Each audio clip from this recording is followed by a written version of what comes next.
Welcome to RasslinRantsandReviews, and as always, I'm your host, Big Mike, and this is episode 20. If you look on the videos list up there, it'll be like 22, but it's really actually episode 20. And tonight, or this afternoon, or today, or whatever you're viewing this, it's not really so much going to be a review or a rant, but it is going to be about wrestling. And a lot of people ask me two questions all the time. How did you become a wrestling fan? And who are your all-time favorite wrestler or wrestlers? So I'll start with the question one. How did I become a wrestling fan? Well, I was 6 years old, and my stepfather, my mom was just starting to see my stepfather, and he turned it on one Saturday afternoon, and I believe it was Cavalcade or Superstars, or one of those, because on Saturdays it would be Cavalcade, I believe, and then on Sundays it would be Superstars. I can't recall. But I remember seeing it. I remember like the first match I seen, I think it was like Paul Orndorff as well. I don't know why it sticks in my head, but it was. And I don't know, I was hooked. I was hooked right away. I guess the same as everybody's responses. You know, and they say, oh, it hooked. It was the flamboyancy of it all. It was the bigger-than-life entertainer or wrestler at the time. You know, they're bigger than life. They're huge. They're athletic. Doing moves and things I had never seen before. You know, I've seen fighting before, I believe, but as I try to recall. But yeah, I was only 6 years old. A lot of people are like, oh, your parents are evil for letting you do that. You know, well, maybe they were. But I like to say that I'm still a stand-up guy. We're watching wrestling at 6. So I became very, very enthralled with the WWF product, because that's all I remember ever seeing until I was 10. I was into wrestling like there was nothing, you know, and there was no tomorrow night. That's what I did, you know, every Saturday and Sunday. I didn't watch Saturday morning cartoons. I slept in and watched WWF in the afternoons. So yeah, I was 6, and I got to thank my stepfather, Gary, for tuning me into wrestling. You know, he doesn't even watch it anymore, and I don't blame him. As you get older, you kind of move on to different things. And the way WWE or WWF has changed, I don't blame him. But he also took me to my first WrestleMania, which was WrestleMania 6. I believe I was 10, I wasn't quite 11 yet. Or was I 11 and not quite 12 yet? I don't know, can't remember. But he also took me to live shows at the London Gardens, I remember that. I can tell you stories just from WrestleMania, but maybe that'll be another day. But yeah, I've been a fan since I've been 6, and I guess this is how I get into my hood. Oh, wow, I'll tell you a little something else. Like I said, I was a fan of the WWE until I was about 10, then I learned about the NWA and other wrestling down in the States that we didn't get to see here, or that I didn't get on my television anyways. Because I remember my uncle from Ohio came up when I was about 10. I would say 10, and he brought me a 2-pack of wrestling figures, and they weren't like the LJNs, because when I was that age, we had the big rubber LJN, you know, where the King Kong Bundy was like 10 pounds, you know, big fat rubber. But anyways, these were actually like the figures, sort of like now. You know, they're movable arms and plastic, and I thought they were just nobodies. I'm like, who are these people? What are they? He's like, they're wrestlers. I'm like, no, those aren't wrestlers. This is what wrestlers are, the big LJNs. He's like, you don't recognize who they are or whatever? And I'm like, no. And I believe it was either Arn and Tully or Arn and Rick Flair. Arn Anderson and Rick Flair or Tully Blanchard.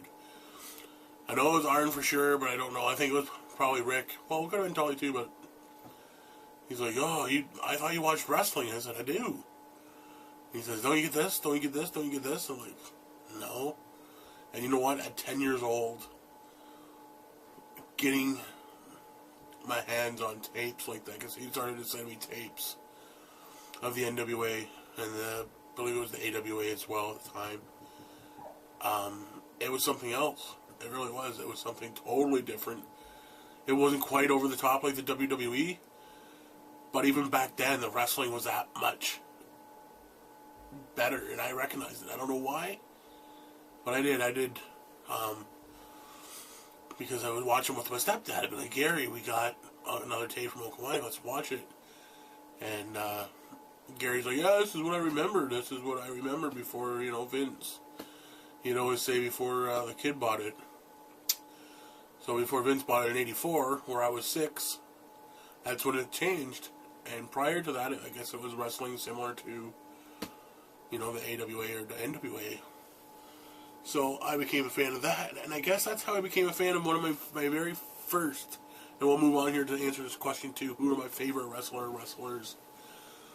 My very first favorite wrestler was Ricky the Dragon Steamboat. Still my favorite to this day. I guess in the WWE, when I seen him, I liked him because of the dragon persona. His martial arts skills and abilities. I remember having a tracksuit. A bright red tracksuit. And I guess it was more like the iron-on type. And I had just the dragon. I had Ricky the Dragon. And I don't know, I wore it proud. I loved the guy. I pretended I was him. He was the man. And then when he left WWE, I was like, well, what happened?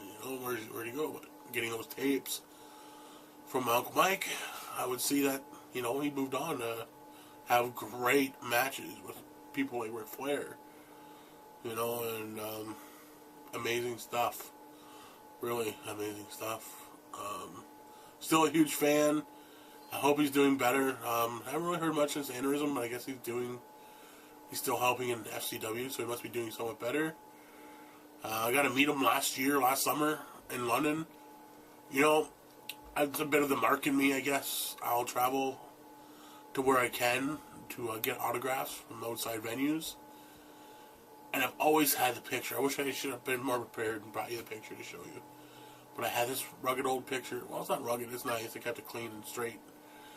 But I had this picture, and I had this picture, and I had this picture, and I wanted him to sign it, and I would always holler. And we could be just far away from each other. I'd be like, Ricky, marking out like a kid, And he wouldn't pay any attention until I stayed in London.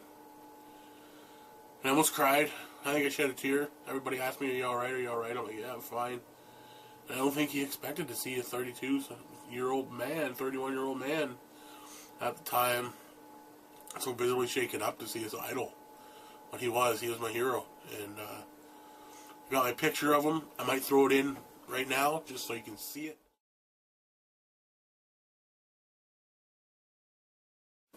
Along with the autograph. I might add those to the picture right here. Awesome stuff. Who else do I like? I liked Steve Austin. And I have to say thank you to Ricky Steamboat also for breaking in Austin. Well, not really breaking him in, because obviously we know that Austin was trained by gentleman Chris Adams and stuff. But Ricky Steamboat and stunning Steve Austin had an awesome feud in WCW. Some great matches.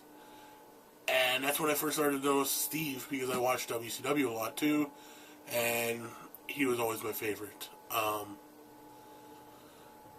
And obviously when he became Stone Cold, or when he stopped at ECW for a little bit as the Extreme Superstar.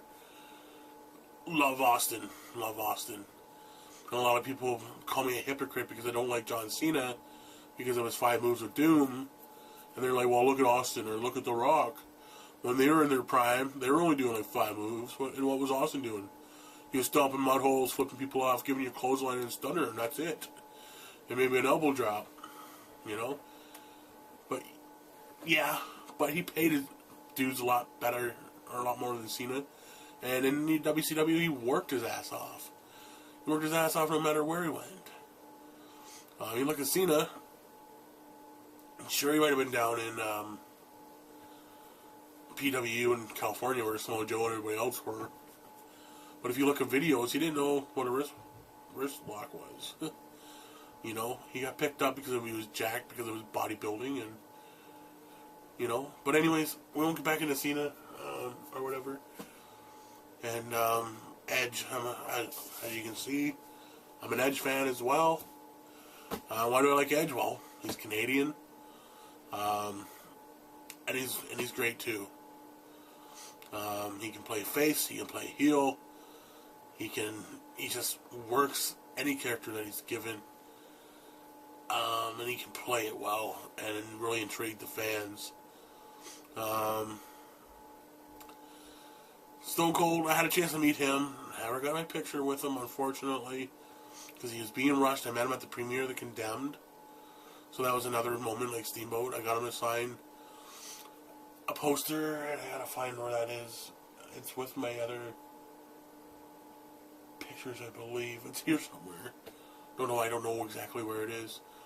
But he signed an old poster that came out of a WCW magazine for me, and it was the Hollywood Blondes, and I think that's why he did it. I was holding it up. I'm like, Steve, you know, I had my book with me and a couple other things, but I didn't know what he would sign, if he'd sign anything.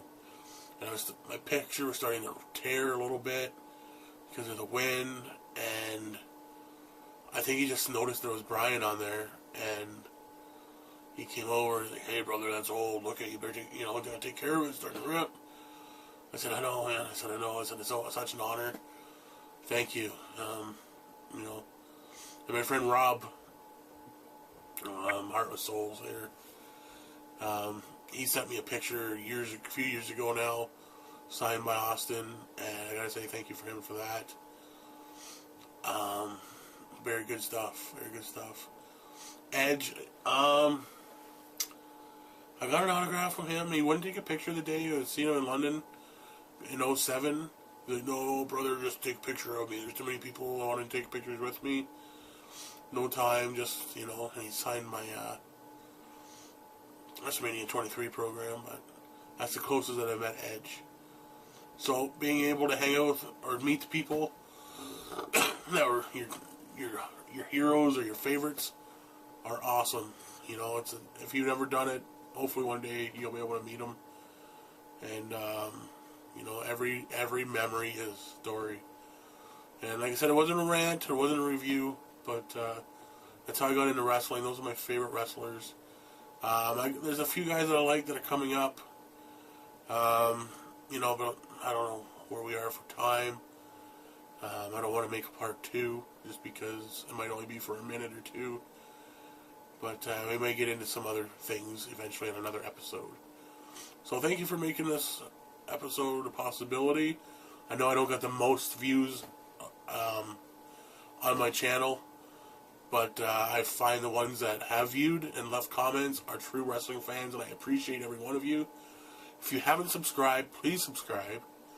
I hope to make these videos better as I tried. I'm not a whiz, but you know, I want to drop out there for Big Cha-Ching Blue, my buddy down in Jersey. You know, check him stuff out. He's on a roll like me. This is my 3rd week, and I'm on episode 20. You know, so that's working out to average almost 1 a day, even though it's not. I'm doing like 2 or 3 a day, every other day. But he's already up to like 11 videos already this week. So he's got a you know, a very educated mind too when it comes to wrestling. So subscribe to him, check him out, and same here. Subscribe, like or dislike, leave a comment, check my email at the end, and hopefully we'll get a mailbag section going soon. Enjoy Raw tonight, or don't enjoy Raw tonight. That's a matter of opinion. And until then, be safe, my friends. Wrestling Rants and Reviews.